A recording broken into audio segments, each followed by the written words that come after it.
Hello and welcome to the wonderful world of 24 FC. I'm your host, Caleb Hilliard, and I wanted to start off this inaugural podcast with what 24 FC is and why I wanted to start this podcast. First of all, let me tell you about myself and why I should be your main source for soccer content in Memphis. I played soccer when I was younger until I found lacrosse. That became my love, but it has been my favorite sport to watch since I was a little guy. And when I was in college from 2016 to 2018, I did play-by-play for the Memphis men's and women's soccer broadcast.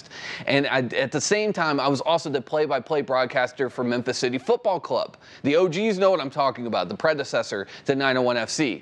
Since I graduated from college, I've covered 901 FC extensively, and now I am a sports reporter for ABC 24. So here's why we wanted to start 24 FC. Soccer is quickly growing in Memphis from the U10s all the way up to 901 FC, and despite the rise in popularity, no media outlet has really found a way to properly cover soccer in the 901.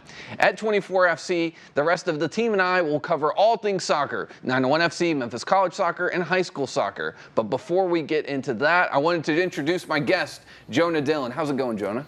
It's going great. I'm honored to be the first ever guest on this program.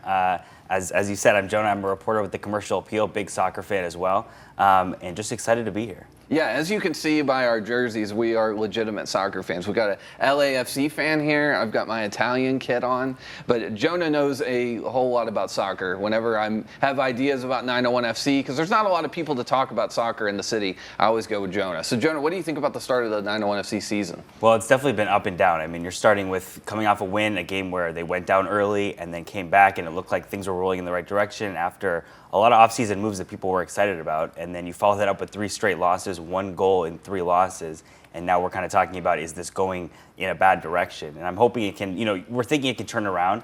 And there have been some good performances even without the goals. But there have definitely been places for concern early on in the season. Definitely. Well, first of all, I want to get into the highlights from the first games of the season. So let's get off to Memphis's flying start against Vegas. Memphis got off to a flying start to start the season with a 2-1 win at home over Vegas, and Knight Pickering opened his account with an absolute pearl of a goal. The offense looked incredible, and defensively, 901 FC looked good as well, but this was so far the highlight of the season.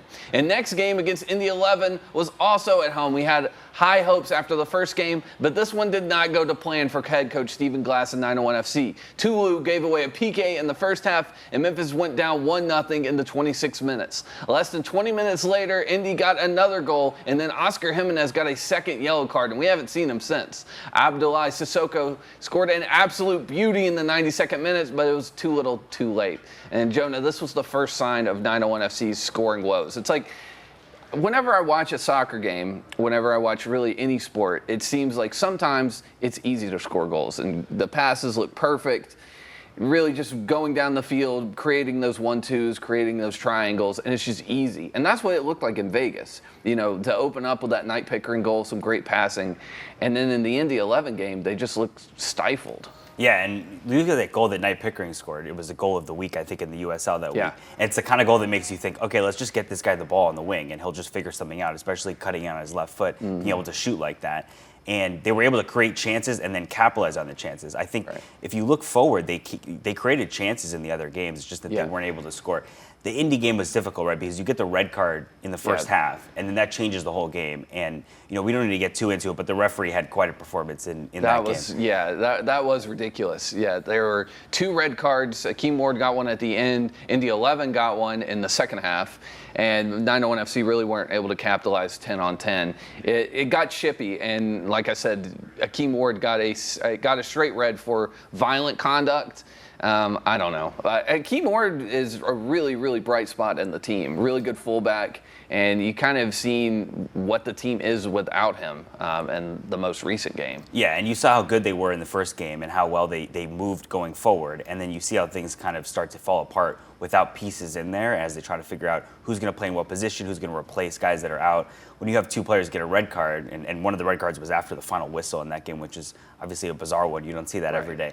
But then that just changes, and then you go to that next game, and then things are different. Your selection has to be different. And so things get derailed really quickly, and that's what we've seen so far this season. Yeah, and when you need your center back, Abdoulaye Sissoko, to score, it was like a sliding overhead kick. It's pretty rough. Yeah, and that game, it looked like it was over. It was 2-0, and people were kind of like, okay, this is it. They're not going to do it. Score that crazy goal, and then you have a little rush toward the end. I thought that they they did a good job bouncing back. You're down 2-0. You got to show some fight. They did, but it was a little bit too little, too late. And then that one goal, which, like you said, was a crazy goal, ends up being the only goal they've scored for the last 3 games. How does Indy always have fans that travel? Ever since I've covered 901 FC, there's like 20 to 30 Indianapolis fans that come to Memphis. They put stickers up everywhere, and too. They've got a fan base, and they've got a crazy new plan. I don't want to say crazy. They've got a new plan for a stadium that looks amazing if they can pull it off. Some of these plans you see across USL, obviously, and we know 901 FC is looking for a new stadium themselves. Right. But Indy's plan for a new stadium looks totally amazing, and we'll see, obviously, how they can pull it off. But that's a team that has a lot of growth in there. Right. Yeah, I agree. Maybe Memphis can put something together like that. And now we're going to move on to the next 2 games. Memphis taking on Sacramento Republic in your home state of California, Jonah. Defensively, 901 FC, this was probably their best performance, but Sacramento needed a jammy goal, as they say in England, to win it in the 87th minute. Offensively, Memphis managed 5 shots and 3 were blocked. Only 1 was on target. Really the low point offensively in the season so far. And now let's talk about the most recent game. Memphis taking on Orange County this past weekend and desperately needed a result. Memphis looked like the better team throughout the opening 60 minutes. The offense was much more fluid, but then they conceded a sweaty goal. OC Starman Brian Ioski slipped the ball into the back post, and Thomas Among doubled the lead 2 minutes later. And Jonah, Memphis managed to get 12 shots, and only 2 were on target that game. And this is soccer, right? You outplay the other team. You're on the attack, especially at the beginning of the second half. Memphis comes out on the attack, looks like they're about to score, creating chances. Orange County scores out of nothing.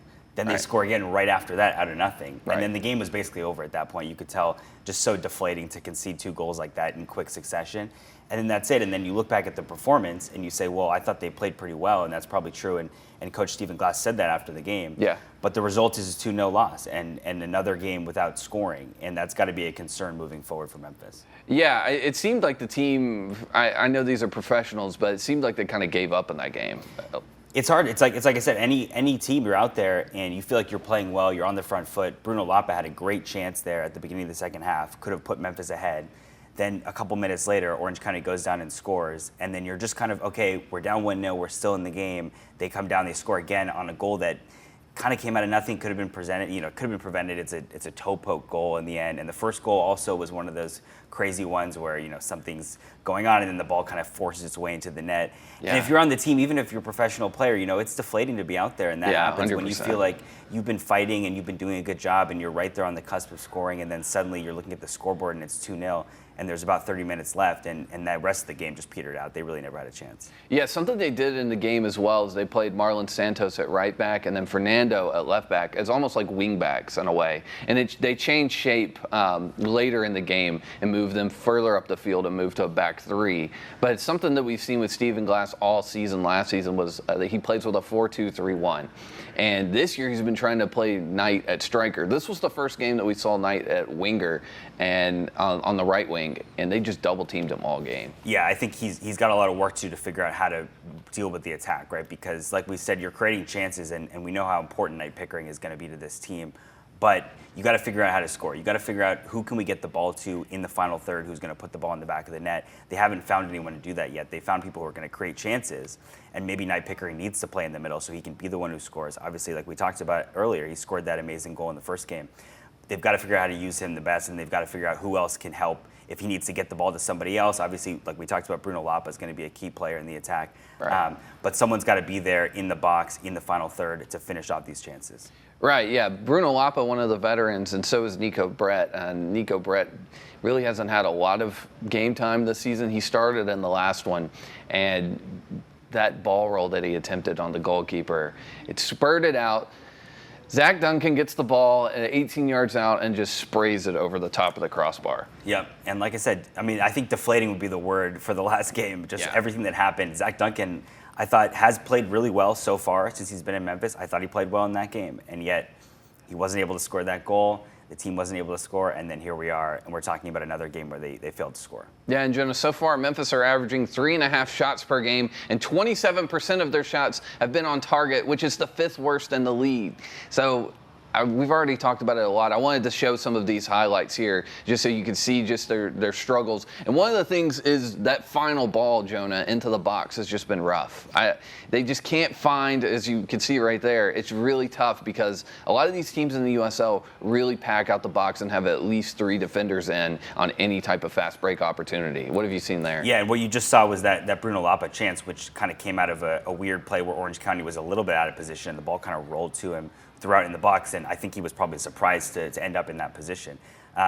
Sometimes you got to just get balls in the box, especially in this league. You know, let's see some crosses just sent in and see what happens. Right. Orange County is scored by kind of just forcing the ball into that penalty box and seeing what happens. Sometimes, I know it's not the sexiest football, right? But sometimes that's what you have to do. You got to just get the ball in the box and make somebody make a play, especially when nothing else is working and nothing else has been working for them so far. Right. Yeah. I think we've seen enough of Memphis completely missing the goal there. There was a lot of bad. Honestly, it didn't take me much time to put together those missed opportunities, but Stephen Glass has a brilliant football mind, and he knows what he's doing, and I believe in him. I think this is really tough because you bring in all of these new guys in, and you were trying to implement his system into players that have played for the past few years in a completely different system. Some younger guys, some guys that are trying to get contracts. I've noticed that Correga hasn't been starting this season after starting a lot of the games at the end of last year after they got him from Llanos.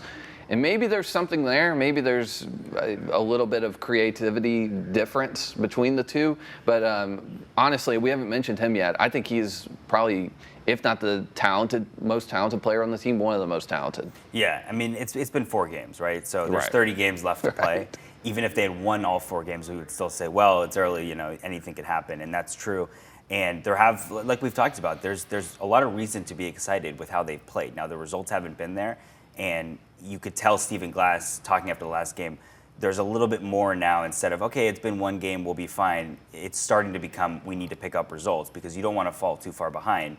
And, you're trying to position yourself for the playoffs and stuff like that. So the pressure is going to ramp up, but I think there's reasons to be excited and getting some of those new players involved. And obviously the growth of Knight Pickering is going to be a big story throughout the season. He's one of those players. How long is he going to be in Memphis, right? He's a young player. He's already playing on the youth national teams. And we saw what he's already been able to do since he's been in Memphis, coming from the FC Dallas Academy. So he's definitely one to watch while you still can while he's in Memphis. Right, and he definitely is the young star of 901 FC. And our own Rachel Phillips sat down with Knight and discussed his path to professional soccer. And they also talked to Stephen Glass and his roommate, Carson Vom Steeg, about who Knight is on and off the field. So let's check this out. Knight Pickering spent many nights dreaming of playing professional soccer. Pickering! Something he now does day in and day out. A chip over the top of the keeper. What a goal! Knight Pickering! What was it about soccer that made you just be like, oh yeah, like this is the sport for me? I think originally it was just because I was good at it. So I was pretty good, better than most kids. So I just really liked it. Growing up, Pickering dominated on every pitch he played on, often competing against kids 3 or 4 years older than him. At age 12, he joined FC Dallas's academy team. I think it was a big step for me to go into that academy because as soon as I moved over there, you can tell the quality is a lot better. But with more talent around him, Pickering, for the first time, was fighting to be picked in the lineup. It was a big challenge mentally because, yeah, like you said, I've never experienced it before. I always just expected to play whenever I wanted. If we're playing a game, I'm always going to be on. Pretty quickly, Pickering was impressing. And by 15, he was living in a house with 5 other FC Dallas products, working at Panera to earn his keep, and tapped to train with FC Dallas's pro side in the preseason. As soon as you hear that call, you're like, oh wow, this is my chance. I can actually go pro now. That's when it really got serious, and it happened really quick. By 17, Pickering realized that dream, signing with Memphis 901 FC as the youngest ever player in club history. I think that the USL route was an underrated route at the time for me because I think the USL is top league. I don't think it gets enough recognition for how good it is, and it's a good platform for young players because if you can play in USL, it shows real quality in yourself. Is he a better soccer player or a better roommate? That's a tough one. I mean, obviously he's a star player for his age, but He's equally as good at both. He's a great roommate, great player. Can't really say anything bad about him, to be honest. Knight Pickering! What do you think is the most kind of special thing that he brings? He just looks like he's going to score goals, which great thing for a coach. If you've got a player that looks like he's going to score, you put him on the pitch, you just think there's going to be a time this lad's going to score. You're normally not disappointed. I think if he gets one chance a game, there's a very good chance it goes in the net. Pulled in towards the strike of Pickering, and what a volley it is! Pickering has played for the US under-19 team 3 times, most recently last month as the only player from the USL. And the bicycle kick by Knight! He's become a fixture in 901 FC's side, playing in 42 games, scoring 7 goals and logging 4 assists. I do definitely feel a big difference since when I came in as a kid, you know. I feel like I've definitely grown up here, and they've taught me a lot, because once you jump into the pro game, there's a lot of different mindsets you need for the game, because it becomes more of a mental game than just a technical. We feel like we've got a good way of poking him at the right time, putting him into the right environment, and basically letting him fly. I think he's a great young player. He works ever so hard. His body looks like a man already. You're not the first FC Dallas kid to go the USL route, and then we've seen a lot of them go over to Europe. Is that something that you're kind of eyeing? Yeah, I mean, I'm definitely eyeing Europe, MLS, whatever it is. I mean, whatever I can do to get somewhere else. I mean, I'm not in a rush, I would say. I definitely enjoy being here and helping the team win. I think we have a good group here. There's a lot of people got eyes on him at the minute, a lot of European clubs watching him, a lot of MLS clubs, so it's almost going to be who pulls the trigger first. But I think as long as he's here, we continue his development, try to set him up for what's next and try to set him up for his career. Now at night, Knight dreams of being a top player in American soccer, playing for the US senior national team and an elite club somewhere in the world. And it seems soon he'll be doing all of it, day in and day out too. Anytime he gets on his left foot, it's special. And when you can point that out in someone that age that has a special shot like he does, you develop the rest of his game, and he the sky's the limit. I've got no doubt that when he moves on, he's going to go and grasp it with both hands as well. So we're excited about that, excited to see it in the future. All right, now I want to move on to some high school soccer, some guys that are just a couple years younger than Knight Pickering. Last week, we went out to see 2 of the best teams in the city, Arlington versus Lausanne. The Lynx opened the scoring in the first half, but the Tigers were ruthless in the second half. Arlington's number 10, Andres Bavaresco, nearly tied the game with the overhead kick that you just saw, but then Garrett McKenzie did tie the game and proved that near post shots are still OP. And the game stayed tied at 1-1. Arlington are currently undefeated at 8-0-1, and Lausanne are 4-2-3. Now let's move on to a game from Monday night. The undefeated Houston Mustangs taking on ECS in Cordova. And Houston are, in my opinion, the best team in the city and have outscored their opponents 36-5 heading into last night's game. And ECS held strong in the first half, and goalkeeper Diego Lanez kept the score level with 5 saves. That dude was on fire, and he's only like 5'8". However, the Mustangs were able to break through in the second half. Adler Lewis found Drew McKeithen in the box, and the midfielder scored with a brilliant header. And Houston are 9-0-1 and have outscored their opponents 38-6 this season. And now I want to move on to something everyone loves. I'm going to rank some stuff, Jonah. Wow. Yeah. I'm excited. Everyone loves rankings. I don't know why, but yeah, whenever I go on YouTube, there's always something on my For You page, I guess you would call it, where it's like the best 5 spaghettis I've ever had. I don't know, maybe my YouTube's weird. I don't know, I've never seen that video before, but hey, anything that works, that sounds good.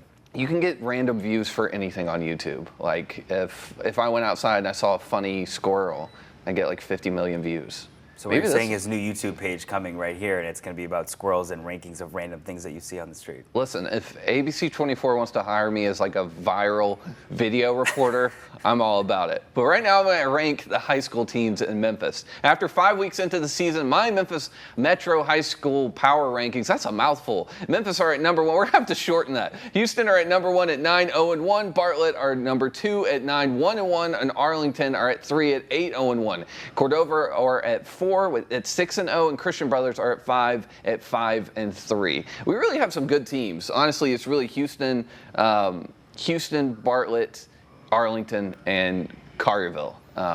Having a little bit of the latter, having a little bit of an off year. Houston were insane when I went and watched them. Like, yeah. The ECS are a good team. It's a much smaller school, but Houston's number 10 just absolutely lit up ECS all game. So yeah, excited to see how the rest of the season goes, obviously. But yeah, like you said, those Houston stats, they jump out for sure. Yeah, and it's not just against Memphis teams. There's a lot of East Tennessee teams, and I say a lot, there's like 4, and Middle Tennessee teams that they've beat this year. So, Jonah, I want to move on to, I want to save this to the end because not everyone in the city loves international football like we do, but I want to talk about, let's start out with Chelsea. Jonah is a Chelsea fan. I'm sorry about that. Yeah, Jonah's also sorry about it. Yeah. I'm very sorry about it. That's what it is to support Chelsea. Obviously, this season has been up and down. Every season is up and down when you support Chelsea. But this season on a game-to-game basis, where one game it looks like they've put together this team of incredible young players from around the world, and this is going to be a dynasty, and they're going to win the Premier League every year, and then the next year they lose or they draw to the worst team in the division. So that's pretty much how it goes. That's how it went last week, right? Incredible comeback win over Manchester United. Cole Palmer looks like he might be the best player on the team, best player in the league. And then the next game, you draw against Sheffield United, and it was a terrible performance, and you didn't deserve to win, as Pochettino said after. And that's just how it is. You got to just ride the highs while you can, especially in a season where Chelsea's nowhere near the top 4. Just remember that Cole Palmer brace. It was a hat trick, but the brace in the final couple minutes, that goal in stoppage time off the corner kick. We'll just remember that and pretend that nothing else happened. Yeah, I think that's probably the best. But yeah, that comeback versus United was insane. I don't know. Sheffield's got a couple good players. They're headed to the championship next season. So I think if you're Chelsea, you're supposed to be competing at the top of the Premier. You're supposed to be competing with Manchester City, Manchester United, Arsenal, Liverpool, and you're having trouble with these teams at the bottom, and you're so inconsistent on a game-to-game basis. It's just it's been tough.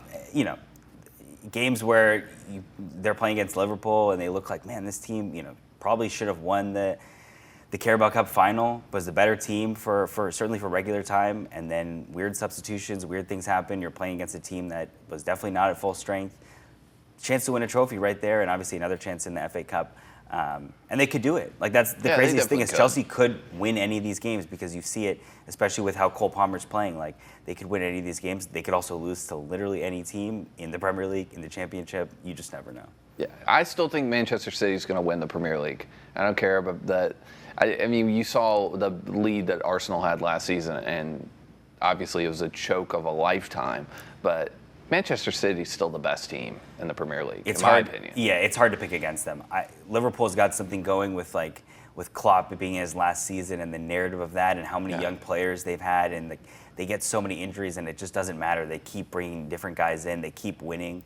Darwin Núñez just keeps swinging his elbows against defenders. Exactly, and hey, the ball goes in the back of the net and they don't call anything, and then there you also go. Also hits the post a lot. Darwin loves the post. He definitely does. Absolutely loves the post. But yeah, Manchester City, it's just, if you're in a three-way title race and you're trying to find a case for any team, it's just hard to pick against them. They have so many good players. They're so consistent. They've done it for such a long time. Guardiola is the best coach in the world. It's just like, you're looking at those 3 teams, and you could make a case. Like, Arsenal has been really impressive this season with what they've done differently from last year, and then we just talked about Liverpool. But yeah, I'd have to stick with Man City if we're going for a title pick. Yeah, definitely. And Jonah and I could go on and on about Premier League. And Jonah, we'll talk about MLS next time. I promise. We'll talk about MLS. I know. Yeah, we didn't get to the El Tráfico, but great job by LAFC. There we go. Galaxy. Yeah. Well, what was the Galaxy? I had to get that in. What was the Galaxy? It's just going down because Galaxy, they've had a great start to the season, and this will be my 10 seconds on El Tráfico. Great start to the season. You come to BMO Stadium, you play against LAFC. It doesn't matter what your record are. It doesn't matter what LAFC's record are. Denny Bouanga is unstoppable. LA is black and gold. Carson, back to Carson with a loss. Thank you very much. There we go. Proud LAFC fan. Well, that's all the time that we have on 24FC today. I will see you next week. It's been great talking with y'all. Thank you, Jonah. Yeah, thanks for having me. Soccer genius.